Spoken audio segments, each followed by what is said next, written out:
The snow lies heavy across the land, a silent, endless white. To most, it looks like death. No fruit, no grain, no hope of harvest. But to the Native American tribes who walked this frozen world for centuries, winter wasn't the end of abundance. It was the test of wisdom. Beneath the frost, beneath the bark, beneath the stillness, life was waiting to be found. While modern survival shows scramble to start fires and ration canned food, the ancestors of this land were already masters of winter foraging. They knew how to read the silence, how to see nourishment where others saw nothing. A strip of willow bark could soothe fever. A frozen cattail root could become bread. Pine needles brewed into tea replaced lost vitamins and kept sickness at bay. Every scent, every sound, every shape in the snow carried a clue, a language of survival written by the earth itself. These weren't desperate scavengers, they were scientists of nature. Through generations of trial, respect, and memory, they learned the hidden menu of the cold season, the untold survival meals that sustained entire nations long before modern agriculture. So before you reach for another pre-packaged meal or watch the snow and think it's barren, remember that beneath it lies an entire world of nourishment, if you know where to look. Subscribe now, because every week we uncover another lost truth, the real survival wisdom of Native America, where knowledge wasn't stored in books, but in the rhythm of the land itself. Get ready to discover how ancient foragers turned winter's silence into a feast, and why their secrets might just change how you see survival forever. Modern minds see winter as famine, a season when life hides, crops die, and nature locks its doors. But to Native American foragers, winter wasn't scarcity. It was storage. The land never stopped feeding those who knew how to listen. Beneath the snow, in the hollow trees and frozen earth, lay a quiet pantry that never truly closed. When blizzards silenced the plains and rivers turned to glass, these communities didn't panic. They prepared. They knew where the roots still clung to warmth, where berries stayed preserved by frost, and where dried fish or seeds could be safely stored beneath layers of earth. The land's rhythm didn't end with the cold. It simply changed tempo, and they danced with it. Pine forests became winter markets. Bark and resin turned into medicine and sustenance. Frozen lakes hid caches of smoked fish sealed in clay, while snowbanks themselves became natural refrigerators. Even the wind carried information. Its direction told where prey moved, where shelters stood, where the next meal waited. This was the brilliance of indigenous survival, to see the world not as hostile, but as alive, even in its silence. Every texture of snow, every cracked branch, every animal track was part of an invisible network of knowledge, one that transformed desolation into opportunity. While modern survivalists talk of endurance, Native Americans practiced harmony. Their winter diets weren't just about staying alive. They were about thriving in rhythm with nature's quiet generosity. They didn't fight the winter. They read it, trusted it, and used its stillness as strength. When the snow falls thick and the land seems barren, most would say the earth has gone to sleep. But to Native American foragers, that's when it truly woke up. They understood that food in winter didn't announce itself. It hid in plain sight. The secret was knowing how to look, where to dig, and what to trust. In the still forests, bark became bread. Inner layers of trees like birch and pine, soft, starchy, and nutrient-rich, were scraped, dried, and ground into flour. Willow and aspen bark, when boiled, could soothe fevers and hunger alike. Under the snow, cattails held edible roots as thick as a man's wrist. Earthy, starchy, and capable of becoming flour, broth, or roasted meal. Even the trees whispered survival. Pine needles brewed into tea provided vital vitamin C, protecting against scurvy when other food ran thin. Acorns, gathered and soaked to remove their bitterness, turned into hearty flour that lasted for months. Frozen berries, chokecherry, cranberry, and juniper, clung to branches like jewels of endurance, their sweetness preserved by frost. Insects and small animals, too, were part of this hidden diet.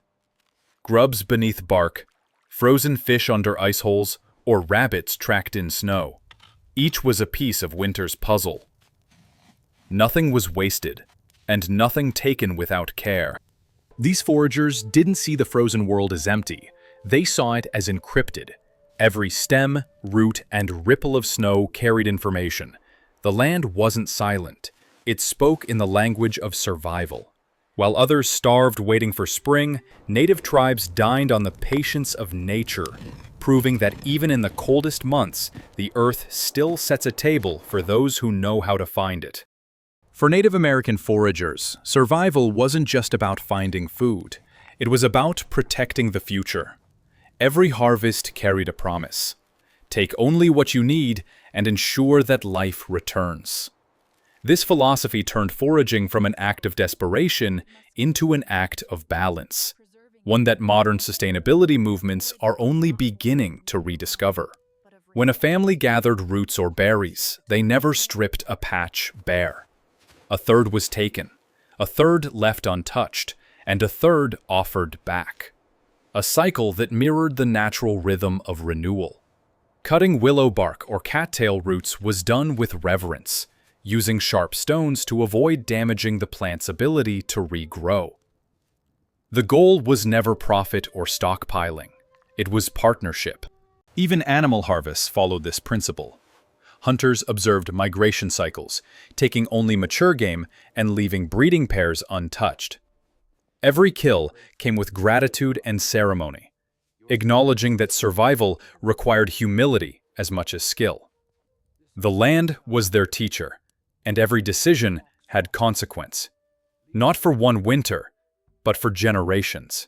This deep awareness created ecosystems that healed rather than depleted. Streams stayed full of fish, meadows rich with edible roots, forests thriving year after year. For native peoples, abundance didn't come from domination. It came from restraint. Today, as we face deforestation, soil exhaustion, and food insecurity, their methods feel prophetic. Modern sustainable harvesting is simply a new name for what indigenous peoples practiced for millennia: respectful reciprocity. Their secret wasn't just knowing what to take, but when to stop, because survival, in their eyes, was never a race against nature. It was a lifelong conversation with it. Finding food in the wild was only half the story. The true genius of Native American survival lay in transformation. The ability to take tough roots, bitter bark, and frozen berries, and turn them into nourishing, flavorful meals that could last through months of snow. Where others saw famine, they saw possibility. Take the humble acorn. Bitter and inedible to the untrained, it became a vital winter staple once soaked in running water to leach out tannins, dried and ground into flour. Mixed with wild honey or berries, it transformed into dense, energy-rich bread. Soft, smoky, and sustaining. Cattail roots, boiled and mashed, became a creamy soup thickened with crushed seeds or wild tubers. Even pine bark, carefully shaved from the inner layer, roasted and powdered, became a flour that blended with dried berries or animal fat for nutrient-packed travel food. Then there was pemmican, the ultimate survival meal. Made from dried buffalo meat, pounded berries, and melted fat, it provided complete nutrition, lasting for months without spoiling. A spoonful could fuel a hunter for days, even in sub-zero cold. Foraged mushrooms, wild onions, and roots were often smoked or sun-dried near the lodge's fire pit, their flavors intensifying as they preserved. Frozen berries were layered into hides, forming sweet winter stores that thawed just enough to serve when warmth returned. What made these meals miraculous wasn't just their creativity, but their chemistry. Each recipe balanced energy, minerals, and vitamins, the product of generations of observation and refinement. They didn't eat to survive, they cooked to thrive. In every pot and smoke rack there was more than sustenance. There was science, memory, and the unmistakable taste of harmony with the land. When the first frosts touched the ground, Native American families didn't fear the cold. They prepared for it. They knew winter wasn't a threat, but a season that rewarded foresight. Every ember and ice crystal became part of a grand preservation system, one that blended natural elements into a science of survival, long before refrigeration was invented. Fire was their greatest ally. Meat and fish were sliced thin, hung above slow-burning embers, and smoked for days. This process didn't just dry the food. It sealed it with smoke's antibacterial oils, adding flavor and longevity. The smokehouses, often made from woven willows or bark shelters, became fragrant chambers of warmth and patience. Dried buffalo strips, smoked venison, and fish fillets could last for months, even a year, if kept sealed in hides or clay jars. Ice was their second partner. Snowbanks and frozen ground were not obstacles, but tools. Families created underground pits, lined with grass, bark, and clay, then packed with frozen fish, berries, or rendered fat. These caches used nature's own deep freeze, stable, clean, and renewable. Even in the heart of a blizzard, a simple dig through snow revealed perfectly preserved meals. Some communities combined both forces, sealing smoked food in animal fat and burying it in frozen soil, creating vacuum-like conditions that kept air and bacteria out. Others layered dried berries in frozen hides or sealed roasted roots in hollowed logs. This mastery of fire and ice turned the cruelest season into a sustainable pantry. Nothing was wasted, nothing spoiled. Where the modern world relies on machines, these people relied on instinct. Proof that the greatest refrigerator ever made was the earth itself. To Native American foragers, food was never separate from medicine. Every meal carried healing power. The same forests and frozen plains that provided nourishment also offered balance and protection against illness. In the depths of winter, when cold and hunger tested the body's limits, they turned to nature's apothecary, a pharmacy hidden beneath the frost. Pine was their first healer. Needles, rich in vitamin C, were steeped into steaming tea to ward off sickness and restore energy. The resin, thick and golden, treated wounds, sealed cuts, and eased coughs when burned as incense. Willow bark, known today as the original source of aspirin, was boiled into a bitter brew to fight fever and pain, a natural remedy long before laboratories existed. Roots like wild ginger, echinacea, and licorice were gathered carefully, dried, and stored through the winter months. Each had its purpose: digestion, immunity, endurance. Even cattails, already a source of starch, carried medicinal value in their fuzz, used to bandage wounds or insulate the sick. They understood that in the harshness of winter, food wasn't just about strength. It was about harmony. A single cup of cedar or spruce tea could calm the spirit and restore focus. Dried berries and nuts weren't just calories. They were antioxidants, preserving vitality through the dark months. Nothing in their world was eaten without meaning. Every bite carried gratitude and awareness that health and survival were one and the same. The line between nutrition and medicine didn't exist, because nature never drew it. In the end, their meals didn't just sustain life, they healed it. A lesson modern science continues to rediscover, one sip of pine tea at a time. In the world of Native American foraging, timing wasn't a choice, it was survival. Every season had a voice, and those who listened closely enough could hear when the land was ready to give. Even in the dead of winter, the people followed an ancient calendar not marked by dates, but by signs. The color of the sky, the behavior of animals, the texture of snow beneath their feet. Winter was the season of patience and memory. It was when the knowledge gathered through the year was tested. The first frosts marked the time to dig roots before the ground froze solid.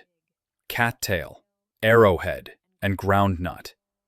Once snow fell, the hunt for dried rose hips, cranberries, and tree sap began. Even the cracking of ice over rivers signaled when fish could be trapped beneath, preserved in their frozen beds. Some tribes observed the migration of birds or the hibernation of bears as cues for when to harvest certain plants or store food. Others read the stars, knowing that when the constellations of the winter sky tilted just so, it was time to begin specific gathering rituals.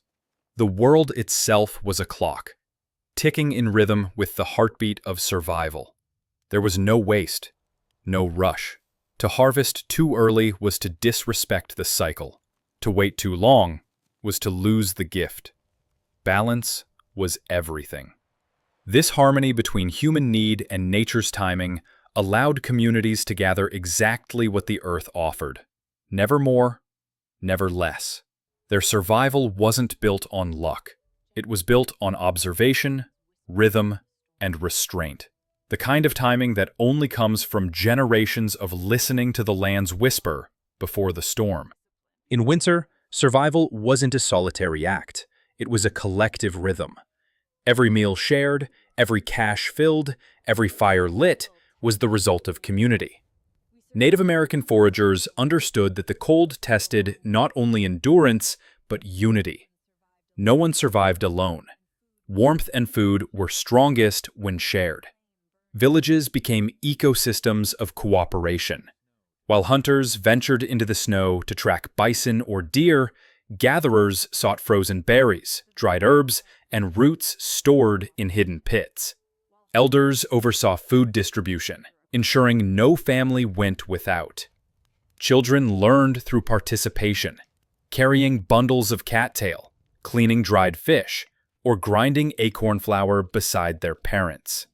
The entire camp became a living organism, each person a vital cell in its survival. Winter gatherings weren't just logistical. They were spiritual. Every shared bowl of stew or dried meat was an offering of gratitude to the land, the animals, and to one another. Songs were sung as food was prepared, not out of ritual habit, but out of joy that life continued through cooperation. Even the act of eating was sacred. Meals began in silence or with soft words of thanks, honoring the plants and animals that gave their strength.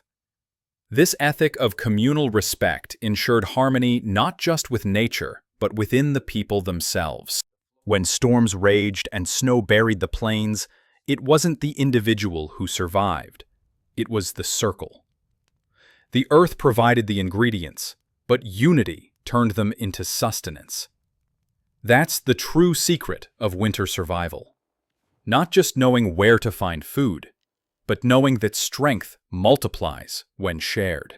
Every root gathered, every berry dried, every meal shared in winter carried more than nutrition. It carried memory.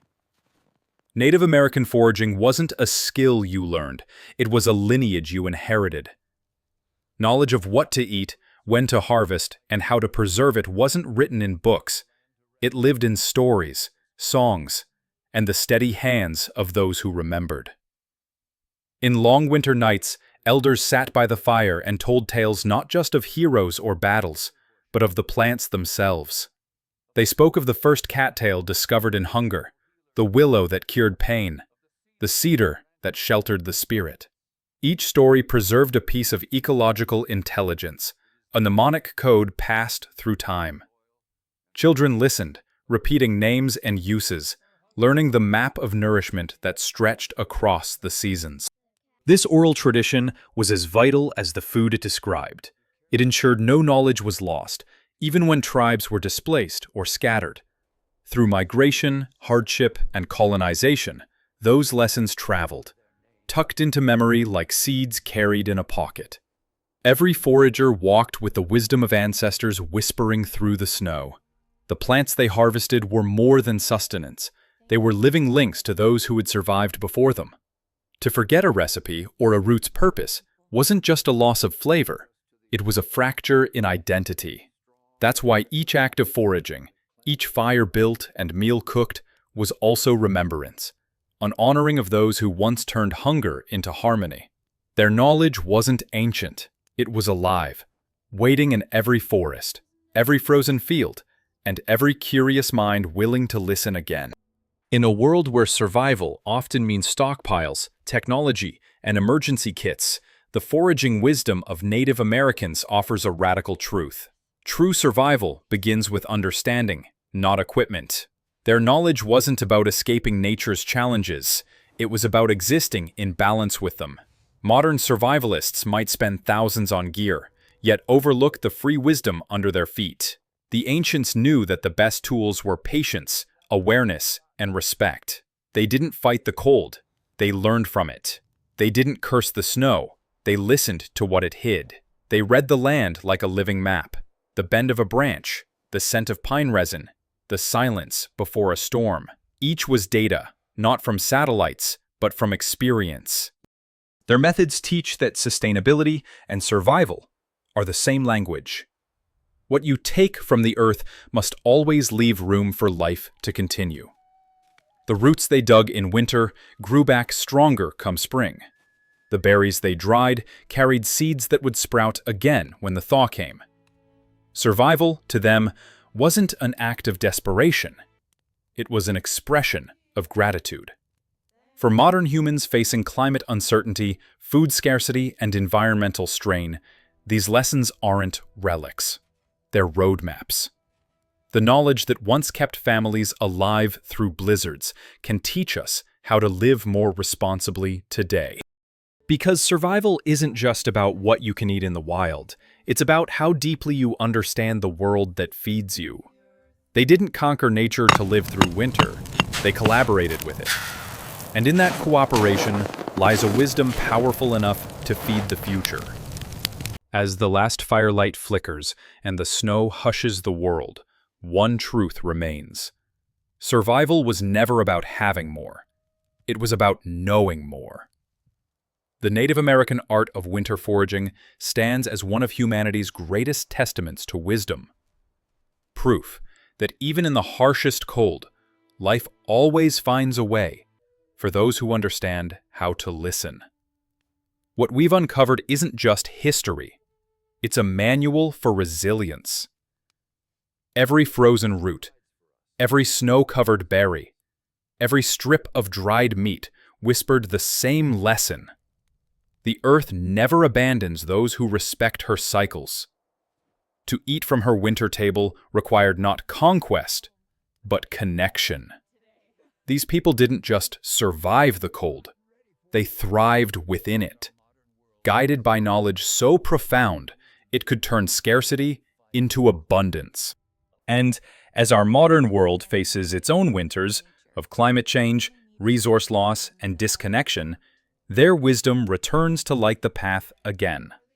We don't need to invent new ways to live with nature.